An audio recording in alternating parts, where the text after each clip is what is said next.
Bonjour tout le monde et bienvenue à cet épisode de Hors Route, épisode 8. Écoutez, j'ai des invités vraiment spéciaux aujourd'hui et ça va être le fun. Je vais inviter maintenant Martin Caron, Guillaume et Steve Villeneuve.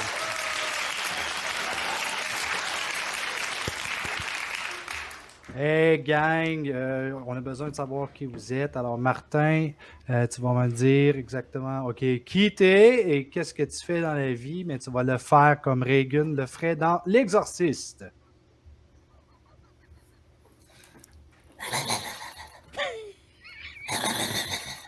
Martin! Martin travaille au gouvernement, puis il suce des queues en enfer. Ah, merci beaucoup Martin. Hey, on va y aller avec Steve. Steve, tu vas le faire comme, comment il s'appelle? Billy Zane dans Demon Knight. OK, ben, attends une minute, donne-moi le son. OK, je te donne 2 secondes. 1. Il va aller chercher son chapeau. 2, ben de c'est cowboy. certain qu'il va aller chercher son chapeau. Oh. C'est ça, yeah! Alors, mon nom, c'est Steve. J'aimerais ça, s'il vous plaît, avoir des petits démons qui vont m'aider, s'il vous plaît. Viens avec moi. Viens avec moi. Viens avec moi. C'était pas ça pendant tout, mais le chapeau, c'est grave. Oh, Je God. vous entends pas. La barre est haute. Merci beaucoup. Guillaume, tu vas le faire comme le T-1000 dans Terminator. Jesus.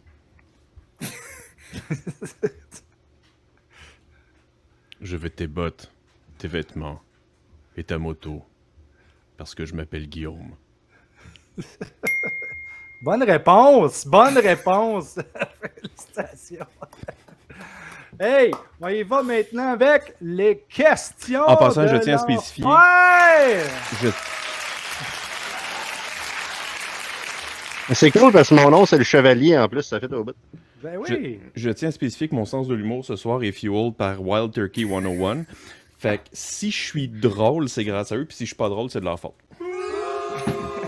Come on. Là, j'ai oublié, mais moi. La première question va aller à Steven. OK. All right. Steve, pourquoi Bon les effet spécial. personnages de films d'horreur ne ferment-ils jamais les portes à clé, même quand ils sont poursuivis par un tueur en série? Mais c'est à cause, c'est pour pas fucker l'atmosphère. C'est à cause du Seigneur des clés dans l'atmosphère que tout voler des clés. Ben, il n'y a plus de clés. OK. La foule est correcte avec ça, c'est excellent. C'est I'll excellent. take it. Ah, j'ai fait un lien à ton jeu préféré en plus, Martin. Ben oui, je le sais, Colin, j'adore ce jeu-là, mais je l'ai brûlé 3 fois. Écoute, Guillaume, je dis le jeu, voyons, fallait que tu comprennes qu'est-ce qu'ils disent. Mais t'as pas compris. On va y aller avec la question, Guillaume, OK? Vas-y. Comment se fait-il que les personnages de films d'horreur ne fuient jamais dans la direction opposée aux bruits inquiétants qu'ils entendent? Mais c'est comme, tu sais, reverse psychology. T'entends un bruit inquiétant, tu te dis, je vais courir dans cette direction-là parce que c'est sûr que le temps que je me rende, le cossin qui a fait le bruit, il est plus là. Fait que c'est ça la logique derrière. Est-ce que ça marche? Non. Mais. OK. Ben bravo! Hey! On va y aller avec Martin maintenant. Martin, est-ce que les personnages de films d'horreur ont des assurances vie, vu leur taux de mortalité élevé? Ben, vous savez, avec l'inflation aujourd'hui, effectivement, les compagnies d'assurance ont monté leur coût. Et imagine-toi donc que la plupart des filles dans les films d'horreur, je parle des Final Girls, bien sûr, si elles avaient une assurance vie, OK, on parle, j'ai fait le calcul parce que je suis actuaire dans mes temps libres, là, on parle d'une prestation de 192 par mois. Et ça couvre pas, ça couvre seulement évidemment les frais dentaires. Parce qu'on sait que souvent, hein, ils se font passer à la gueule puis ils perdent le dent. Fait qu'imagine-toi si en plus il y avait une assurance sur les yeux, sur les oreilles. Ça serait terrible. Fait qu'il y a personne qui a moyen parce que jouer dans un film d'horreur, c'est pas si payant que ça. Sauf si tu t'appelles évidemment, Jamie Lee Curtis. Bravo. Fait que Jamie Lee Belle Curtis, réponse. elle, son Le full assurance kit. dentaire. OK. Oui, Oui. voilà. Là, c'est juste quand elle fait des trucs comme en dessous de la terre. Là. Dentaire, ça marche. Sinon, c'est pas- Oh my God. Est-ce qu'il gagne des points ou est-ce qu'il perd des points? J'ai perdu des points. OK, good. Martin, c'est encore à toi. Le cinéma d'horreur, c'est juste une excuse pour se faire peur en toute sécurité ou bien c'est vraiment effrayant? Ça, c'était pas un débat, ça? Ah, c'était un débat, mais là, c'est une question. Ça fait continuer Ok, avec la c'est bon. question. Bon. Parfait, excellent. Ben, c'est très simple, Martin, parce que justement, toi, je pense que tu le sais pas, Martin, visiblement, mais je vais t'instruire, mon cher. En fait, ce qui est intéressant avec les films d'horreur, c'est qu'on peut effectivement se faire peur en toute sécurité.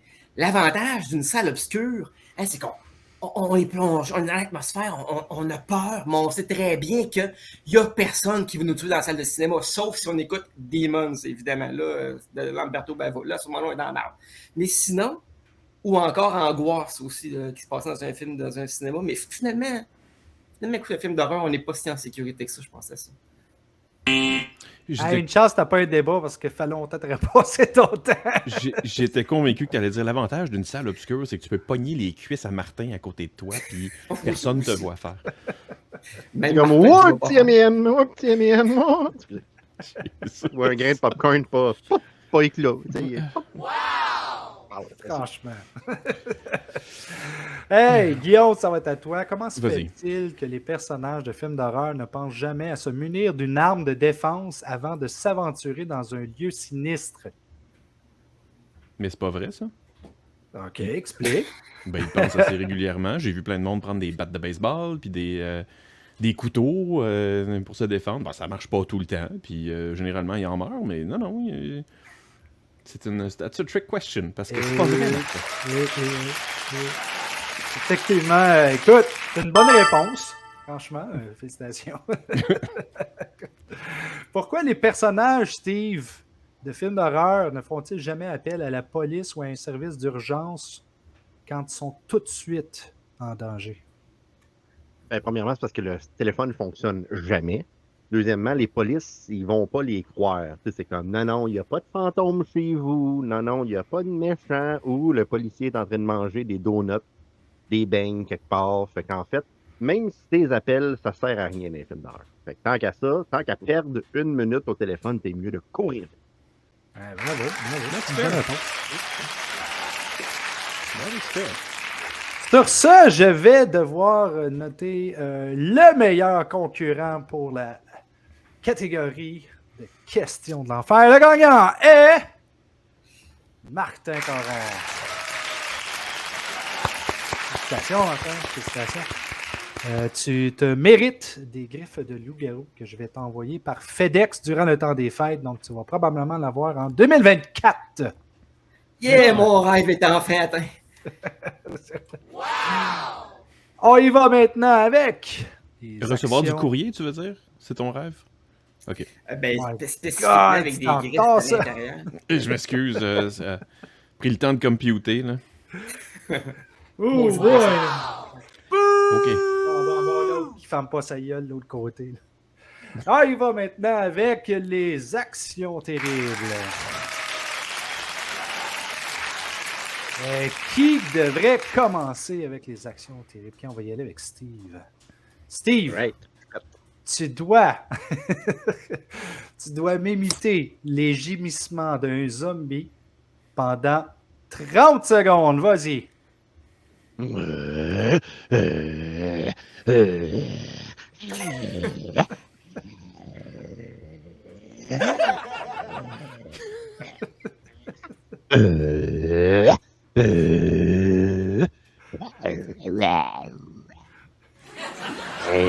Brain. Ah, c'est terminé. Merci beaucoup. T'es chanceux parce qu'en premier, c'était 1 minute. So. Tu t'en es. Hey boy. Je me suis dit, OK, c'est peut-être un petit peu trop 1 minute. J'aurais utilisé Hey. mon Joker. Ben ouais, ben. Je l'aurais refusé. Miroir, Hein? non, c'est quoi? Ricochet? Oh, je sais pas, moi c'est mon Joker. Ah, OK. Hey, Guillaume, Oui. vas-y avec la question, pas la question, mais l'action que je vais te demander. C'est de prendre une scène de ton choix, OK? D'un film d'horreur, d'un film de science-fiction. Dis-moi c'est quoi, OK? Pense-y. Dis-moi c'est quoi. Et après ça, on va revenir vers toi, OK? On va y aller avec Martin pendant ce temps-là. Shit, OK. OK? Martin, il faut que tu Merci. imites les scènes de films d'horreur des plus célèbres en utilisant uniquement des gestes et des expressions faciales. OK? Par exemple, tu pourrais imiter la scène où un personnage ouvre une porte ou se fait surprendre par un monstre, ou bien la scène où un personnage se fait poursuivre par un tueur masqué. Est-ce que tu es prêt? Vas-y. Oui, monsieur.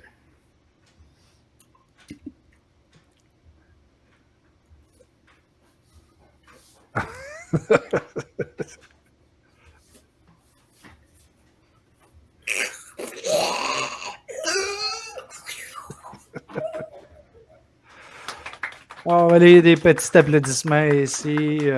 C'est mon imitation, bien sûr, vous l'avez reconnu, c'est mon imitation de Terminator.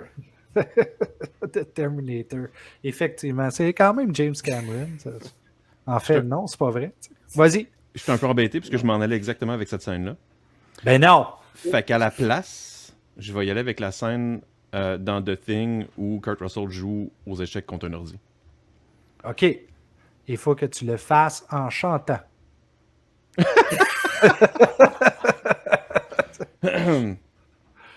OK. OK.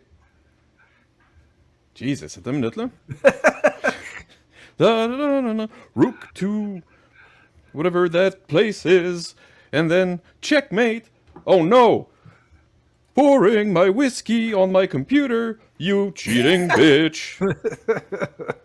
C'est bon! Bravo, bravo, bravo. Oh, des petits applaudissements.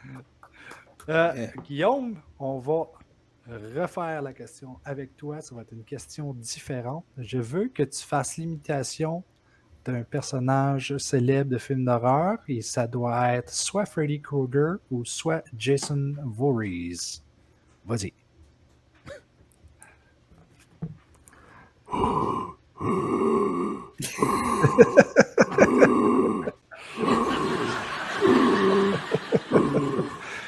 Hey! C'est bon! Merci beaucoup!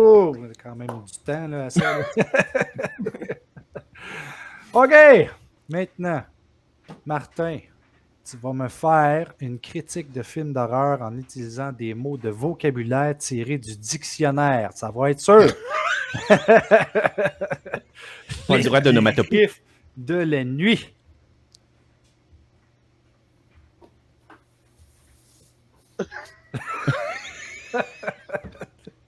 Sommeil. Rêve. Lame acérée. Éventration. Ça se dit, non, autrement. Éviscération. Éviscération. Cauchemar. Défiguré. Brûlement de visage. OK, on voit qu'il manque l'idée, mais quand Comment même... t'écris? Ah, mais c'est Non, mais- borborigme. Fair enough. Manquait pédophilie aussi. Oui, aussi. Oh, Mais- oh, ouais. oui, c'est vrai, mais ça... Ouais. Est-ce que c'est le même dans les deux, dans le remake et dans l'original? C'est pire dans le remake, en fait. L'aspect Ouais, ça, pédophile est définitivement, plus poussé de l'avant. OK, on va y aller maintenant avec... c'est Steve qui restait pour un deuxième, c'est ça? Ouais. Steve, Yes, sir. fais-moi une belle petite performance de conte de fées effrayant en utilisant des éléments de certains films d'horreur quelconques. Ça peut être n'importe quel. Alors, il faut que ce soit un conte de fées. Il faut que tu me racontes ça. C'est l'histoire d'un monsieur en voiture qui, à un moment donné, prit un accident et se retrouva dans un hôtel avec plein de petits amis avec lui. Mais là, un vilain garçon vêtu d'un grand French coat beige et d'un chapeau arriva. Et lui avait une clé. Il voulait remplir cette clé de sang morbide de plusieurs victimes et avec ses petits-enfants, communément appelés petits démons, avec lui pour l'aider dans sa quête. La chose intéressante dans ce film est une jolie demoiselle loguée sur le temps 110 sur les titres durant qu'elle faisait l'amour avec un méchant gars. C'est ça qui À la manque. fin, à la fin, C'est ça qui manque aux histoires des frères Grimm. C'était une fin ou c'était la fin? je sais pas, je m'en allais vers une fin, là, et ils vécurent heureux, ils n'auront pas d'enfants parce que tout le monde est mort. Je sais pas. Ah oui. Mais en fait, non, je m'en allais plus, il allait rencontrer Jésus sur sa croix, mais là, ça fait décoller. Ouais, Tu pars dans un autre. Il y a un autre conte de fées, là. c'est ça. Ouais. Ok. Oh, OK. Bon, C'est rough, c'est maintenant, rough. le gagnant pour les actions terribles, Steven Neuve. Bravo, Steve! Merci beaucoup. Merci beaucoup. Merci beaucoup. Point supplémentaire pour les accessoires à portée de la main. Oui, effectivement. Ouais. Franchement, Oh. respect. Ouais. C'est pas de vrai, là. Bon. Et nous allons maintenant avec la catégorie Débat des monstres. Voilà. Ça, c'est le point que tu vas Hey! prendre pour le thumbnail. Ouais, c'est ça. Le débat des monstres. Ah, go, on fait toute une face conne pour le thumbnail. 1, 2, 3, go. Et maintenant, Et le débat des monstres va mettre deux personnes ensemble. Je vais enlever Martin pour commencer. On va y aller avec... Kick-out total. Là. Je Parti, kick-out total. Je vais y aller avec toi, Steve, et toi, Guillaume. Et votre débat va être celui-ci. Les films d'horreur sont-ils vraiment effrayants ou sont-ils destinés seulement à divertir? Guillaume, toi, ça va être pour le divertissement et toi, Steve, ça va être pour effrayer. Et tu vas commencer, Steve, tu as 1 minute. Le but premier est de vraiment faire peur au public. On l'a vu dans les années 70 avec l'Exorciste, Texas Chainsaw Massacre, les vrais films d'horreur cherchaient à faire peur. Même on revient avant ça, là, l'expressionniste allemand des années 20 ou 30, je me rappelle plus, je suis pas bon dans les dates, mais il était là pour faire peur aux gens à cause de la guerre, tout, non. Et le but, c'est de faire évanouir.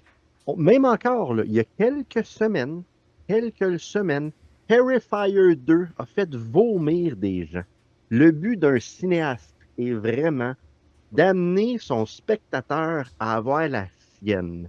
Et un jour, je suis sûr que quelqu'un va être capable de faire chier quelqu'un dans ses culottes.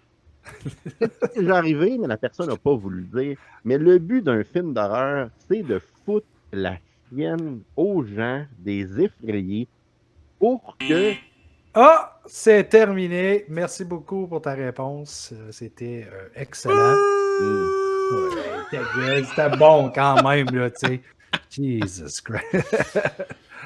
Et Guillaume, c'est à ton tour. Tu as 1 minute pour dire pourquoi c'est du divertissement seulement.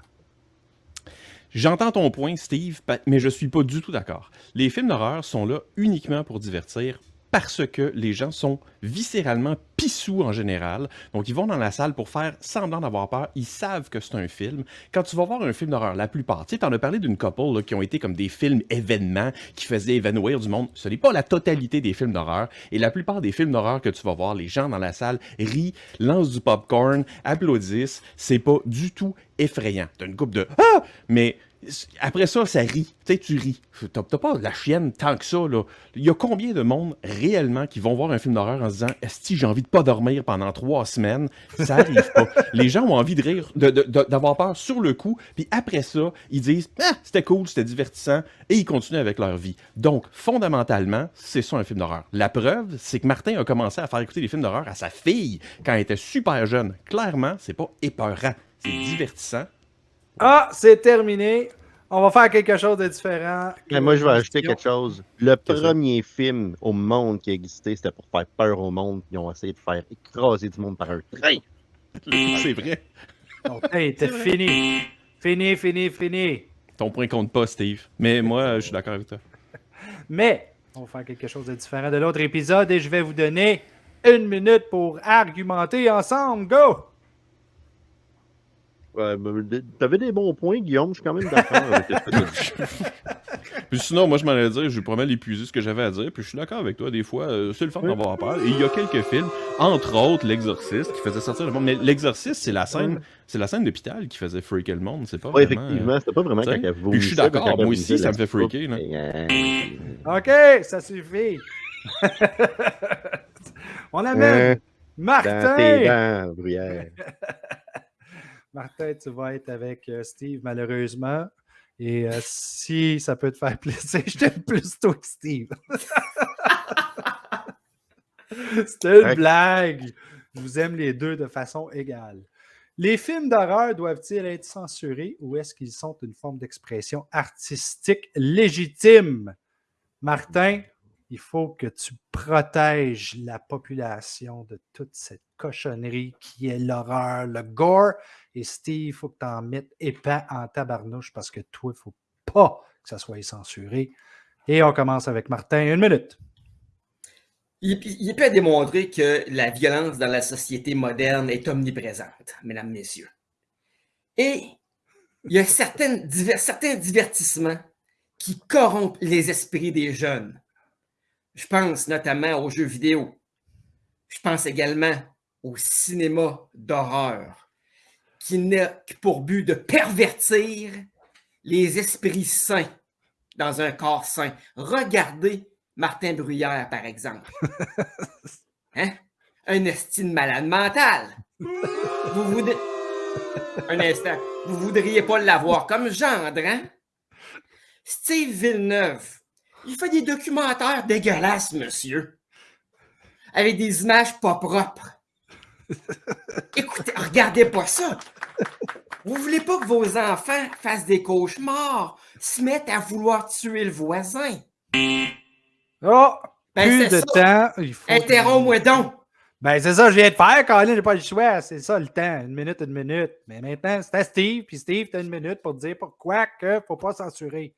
Moi, je dis qu'un débile comme Martin Bruyère, on tue ça. Puis solide en plus, là. Il faut le montrer, on l'éventre. Comme Ed Gein faisait avec ses victimes. Des bébés là, morts, c'est hot. Des bébés morts, c'est hot. Des films comme Serbian Film, ils montrent l'art devrait être défendu. Ça a-t-il été produit par Weinstein, ça? Je ne sais pas. Mais bon. Sincèrement, je trouve que l'art devrait toujours être omniprésent. On ne devrait jamais rien censurer. On devrait faire ce qu'on veut. Et les films qui vont passer au cinéma, anyway, les gens qui veulent les voir vont y aller. Et si ça fait des débiles, ben ça fera des débiles. Parce que qu'est-ce que les débiles font? Ils font ça comme Thanos, puis ils font disparaître du monde. Parce qu'il y a trop de gens sur la planète Terre. Hey, je savais plus où m'en aller là. Bye. Hey, mais quand tu y penses, Thanos est le plus grand tueur de l'histoire du cinéma. Je me trompe pas. Ouais. Il est quand même tué. Il est 50% de l'univers. C'est Absolument. pas n'importe quoi. Là-dessus, Steve, on va dire bye-bye. Et on va dire allô à Guillaume. Je suis encore un peu perturbé de la fin de Steve. Je me demande pourquoi. Hey, le débat de maintenant. Les films d'horreur ont-ils un impact négatif sur les jeunes spectateurs ou peuvent-ils être bénéfiques pour leur développement psychologique? Guillaume, tu vas dire pourquoi que ça a un développement, pas un développement, mais un côté bénéfique sur le développement psychologique. Et Martin, toi, ça va être le négatif.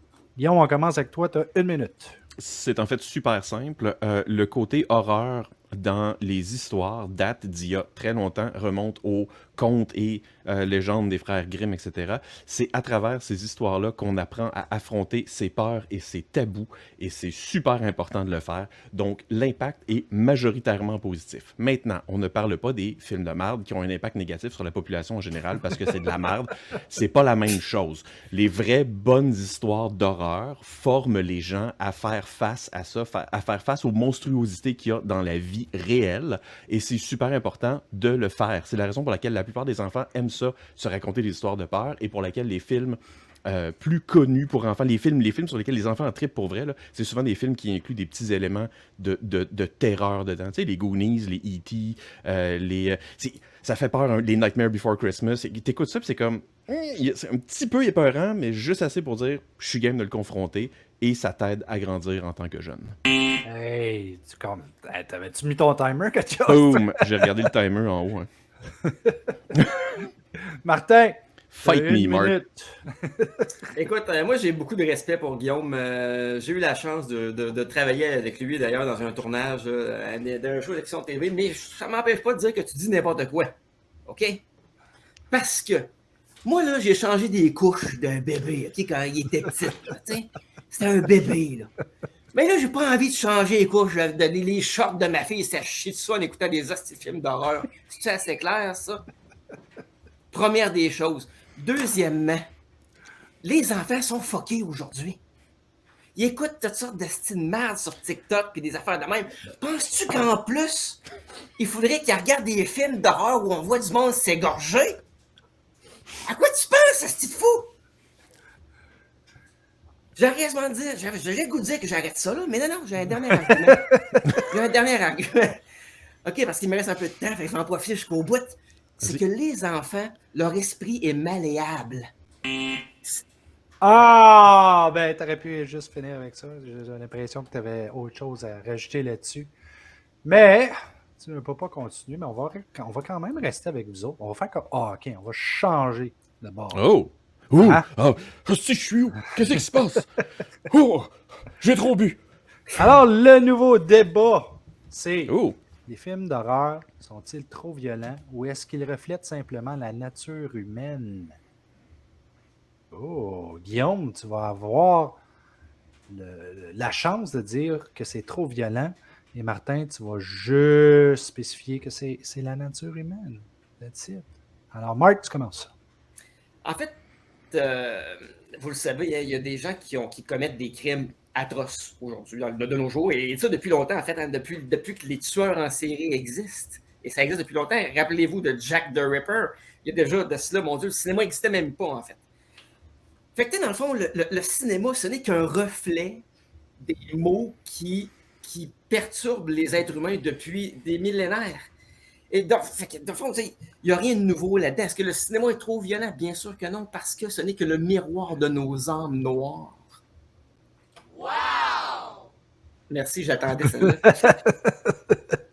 Et chaque fois qu'on voit un début, on dit souvent que la réalité dépasse la fiction, et ça n'a jamais été aussi vrai que dans le cinéma d'épouvante. Ed Gein, par exemple, on en a parlé tout à l'heure. Un esti de crackpot, mais c'était pas grand-chose comparé à Martin Bruyère, dans le fond. Comment ça, Roger? Vas-y, Guillaume, c'est à toi. Écoute, j'entends ton point, puis je comprends jusqu'à un certain point, mais je suis pas d'accord. Je suis pas d'accord parce que, voici ce qui se passe. Les gens qui pensent aux films d'horreur sont des gens qui ont une imagination sans borne et qui imaginent les trucs les plus violents qui existent.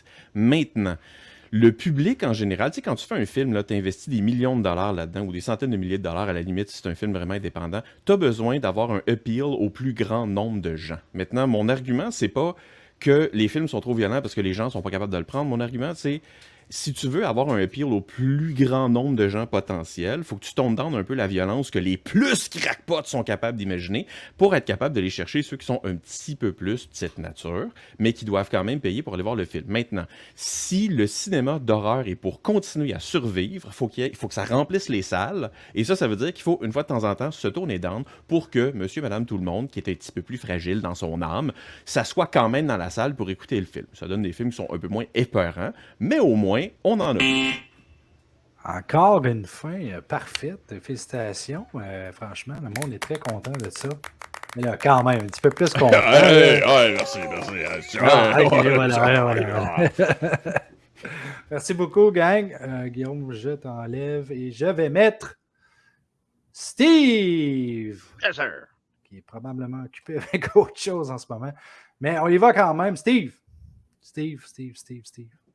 Les films d'horreur sont-ils trop prévisibles ou est-ce qu'ils offrent suffisamment de surprises et de suspense? Toi, tu vas dire que c'est trop prévisible. Tu vas expliquer pourquoi. Et Martin, ça va être parce que ça offre suffisamment de surprises et de suspense. On va y aller avec toi, Steve.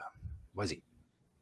C'est malheureusement rendu trop prévisible parce que, premièrement, la plupart des films maintenant, c'est des remakes. Fait que là, on sait déjà qu'est-ce qui va se passer, puis on sait juste qu'ils vont nous changer la fin un peu à la Planet of the Apes en faisant le contraire à la fin.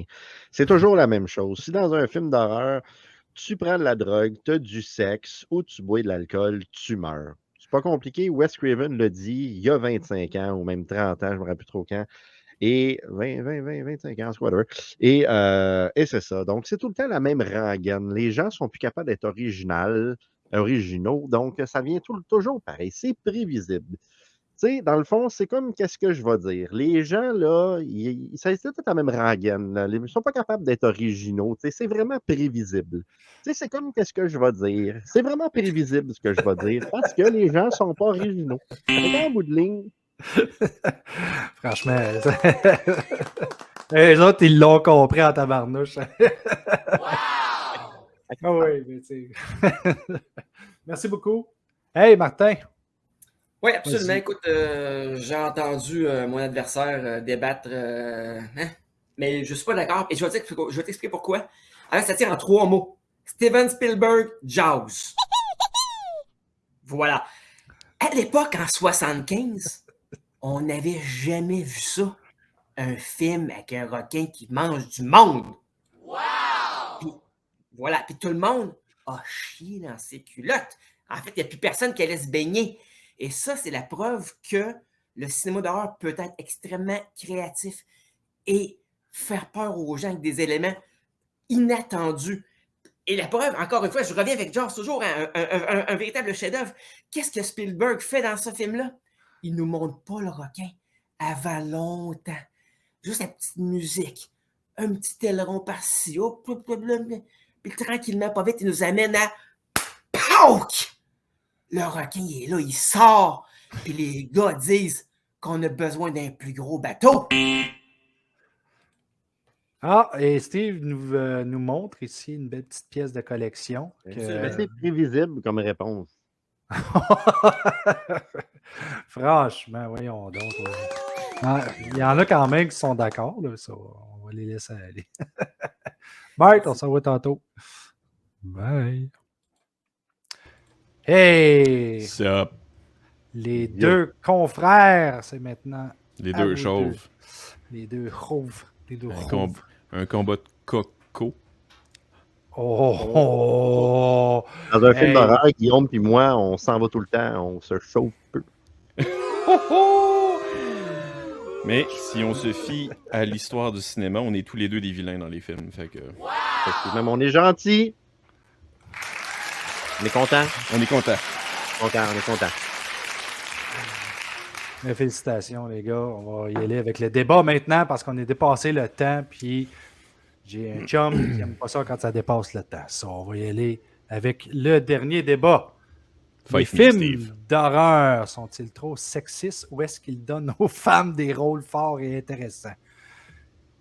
Steve, tu vas y aller avec trop sexiste et Guillaume, tu vas y aller avec des rôles forts et intéressants. Et on va commencer avec Steve.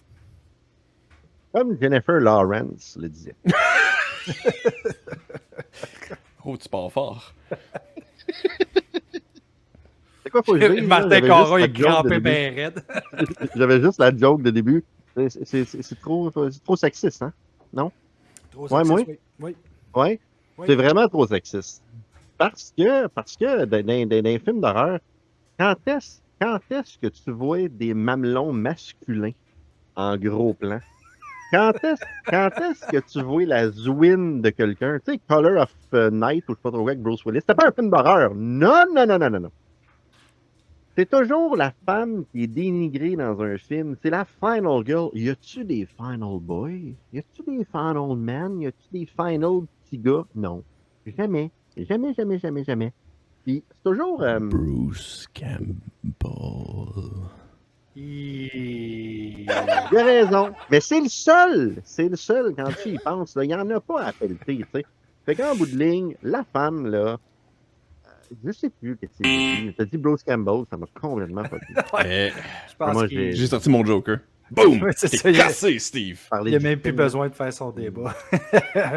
Vas-y pour une minute quand même, Guillaume.